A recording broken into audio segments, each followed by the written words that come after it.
Hey everybody, it's Brian. Sorry I haven't posted a video in a long time. StarCraft 2 came out. As a result, I had some important scientific research to attend to for a couple months. But now that I'm completely getting owned in the game, I thought I'd make a new tutorial. So today we're going to start C++. What is C++? Well, C++ is a programming language. And as you can see, if you Google C++, there is a wealth of information out there on this.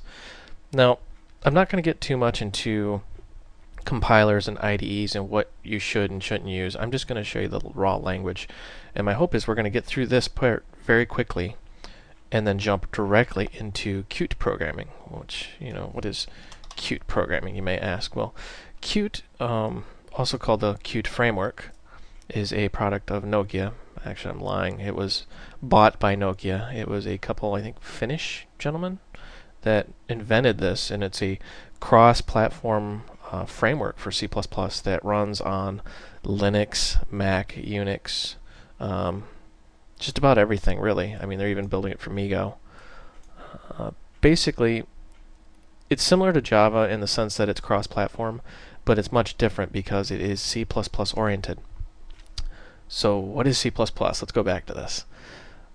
C++ was invented a long time ago. When I say a long time ago, I mean back in the 70s. Let's go back one more. Sorry, I'm kind of scatterbrained. It's been a while since I've done one of these tutorials.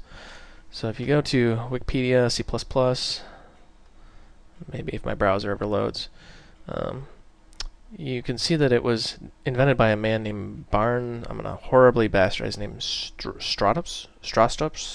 If you can pronounce that correctly, email me. Let me know the correct pronunciation of that. That's this guy right here. As you can kind of see from the picture, he looks like he doesn't really get out a whole lot. Let's kind of zoom in here. So this charming young man here is the one who developed C++. What can you do with C++? Well, anything. Yes, I mean anything. I mean, this browser you're looking at was developed in C++. The picture that this was taking with the source code on the device that runs this was C++. Chances are most of your home electronics are C++ under the hood. Even things like Java and .NET and Python and Perl and all those on the core are C++. Now somebody's going to get mad and argue, no, they're not C++, they're C. Well, C and C++ are very compatible, so you might as well just call it C++ at that point. Now, if what I just said totally confused you, you have to understand that originally there was a language called C. See, Strastopp, however you pronounce his name, began developing C++ in 1979 and then called C with classes. See, there was a language called C. He added these extra classes and called it as a joke C++ because, as you know, the plus plus is the increment operator. So he was saying it's C plus an additional version. So you have to be like super geek to get that joke. So if you're laughing, you should just, log off the computer, go outside, and get some sunshine. I did that for a few months, and it was horrifying. I ran back to my computer as fast as I could. So for these tutorials, just know that C++ is the successor to C, and the plus plus is actually a joke. It's like C incremented one time.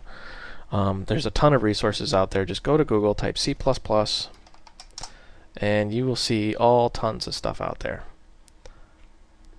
Now, for these tutorials, you don't really need any programming experience, but I am going to whip through these fairly quickly. I'm going to be using Microsoft Visual Studio. You can use whatever you want as long as it is a ANSI compiler. Now, what does that mean? Well, basically, just don't get anything weird. If you're running along with the tutorials and it starts generating all sorts of weird error messages, try a different compiler. Now, for those of you in Visual Studio, just go File, New Project, and then we're going to create an empty project, and we're going to say D drive test. You have to just give it a little name here, and we'll call this template. Read only contains device names. Well, shoot.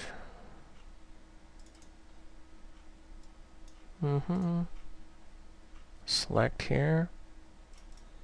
There we go. For some reason it didn't like that. Anyways, this is our project, and as you see, there's absolutely nothing in it. So once you do that, you need to go New File, And I know this seems a little bit tedious, but I'm only going to do this once. The succeeding tutorials will have this already in there, but that's how you get a empty C++ source file in here. And we will save that. Thank you for watching, and in the next tutorials we will start going through C++ rather quickly.